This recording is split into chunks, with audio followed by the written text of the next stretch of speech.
ৰাষ্ট্ৰীয় পৰ্যায়ৰ জিটকণ্ড চেম্পিয়ন হিচাপে সোণৰ পদক অৰ্জন কৰিবলৈ সক্ষম হৈছে নগাঁৱৰ নগৈয়া ছাত্ৰী ছাদিয়া টাব্বাছুম।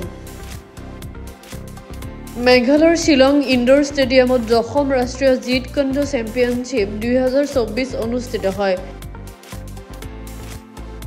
দেশৰ কেইবাখনো ৰাজ্যৰ প্ৰতিনিধিয়ে অংশগ্ৰহণ কৰা ৰাষ্ট্ৰীয় পৰ্যায়ৰ জিটকণ্ড চেম্পিয়নশ্বিপত university of science and technology Meghalaya USTMৰ পৰা ছাদিয়া টাব্বাছুম সাহসেৰে যুঁজ দি সোণৰ পদক অৰ্জন কৰিবলৈ সক্ষম হৈছে।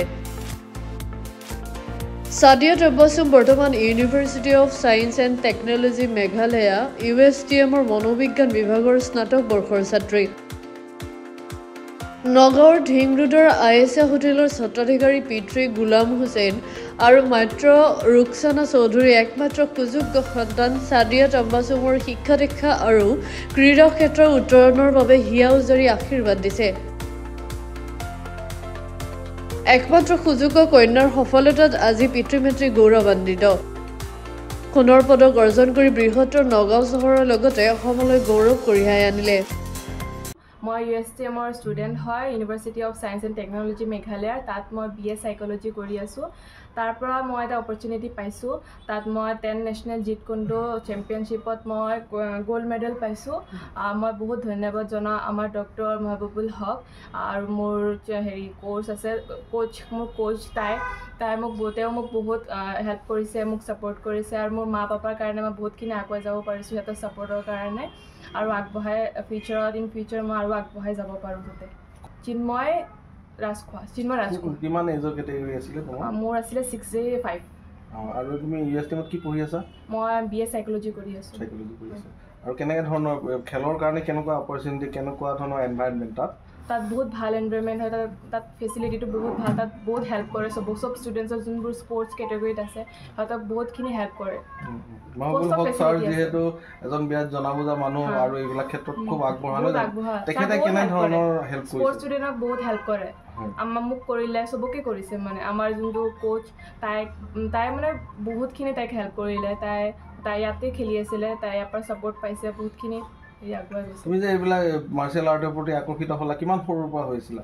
সৰুৰ পৰা মানে আগৰ পৰা মানে মোৰ স্পৰ্টছ লাইনত বহুত আগ্ৰহ আছিলে। তাৰপিছত মই তাত গৈছোঁ। তাত গৈ পেলাই আমাৰ চিন্ময় মেমক দেখিলোঁ, তাই খেলে, তাৰপৰা মই ছাপোৰ্ট পাইছোঁ। তাত খেলি পেলাই মই আগুৱাই যাব বিচাৰি আছিলোঁ আৰু ঘৰৰ মানুহে অসুবিধা নিদিয়ে না যে এইটো কিয় গৈছ?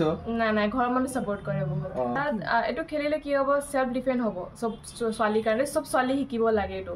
তো শিকিলে কি হ'ব মানে পিছত গৈ ফিউচাৰত গৈ কামত আহিব এইটো। যে মোৰ কামত আহিছে, এতিয়া মোৰো কামত আহি আছে বস্তুটো, এইটো চবে কৰিব লাগে। মইতো গৈছিলোঁ এটা নিজৰ কাৰণে খেলিবৰ কাৰণে, বাট তাত গৈ পেলাই মই এইটো অপৰচুনিটি পালোঁ। তেন্তে নেশ্যনেল খেলিব পাৰিছোঁ। USTMত গৈ পেলাইহে পাৰিছোঁ এইটো। USTMৰ পৰা আৰু কোনোবা গৈছিল নেকি? আৰু বহুত গৈছে। আমাৰ লগত দুজনী গৈছে। এজনী আছে মোৰ ডিপাৰ্টমেণ্টৰে হয়, তাই ছিনিয়ৰ হয়, তাই গৈছে আৰু এজনী MSW তাই গৈছে। তেওঁলোকে চিলেক্ট হৈছে?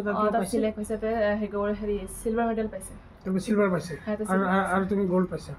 হয়তো আমাৰ চিন্ময় মেমে আমাক ছাপোৰ্ট কৰিছে। তাত মিক্স মাৰ্চিয়েল আৰ্টৰ এটা পাৰ্ট হয়, তাত আমাক হেল্প কৰিছে। মেমে কয় এইটো খেলিবা, আমি ট্ৰাই কৰিছোঁ, প্ৰেক্টিচ কৰিছোঁ। মিক্স মাৰ্চিয়েল আৰ্টৰ পাৰ্ট হয়? মিক্স মাৰ্চিয়েল আৰ্টৰ ইম্পৰ্টেণ্ট আছে। কেনেকুৱা ফিলিংছ এতিয়া তুমি গ'ল্ড মেডেল যে পাইছা, নেশ্যনেল পৰ্যায়ৰ গ'ল্ড মেডেল, এতিয়া তোমাৰ ফিলিংছটো কেনেকুৱা? বহুত ভাল লাগি আছে। এইটো অকল আমাৰ চেঞ্চেলৰ ছাৰৰ কাৰণে হৈছে। আৰু এইটো তুমি কৃতিত্ব কাক দিবা?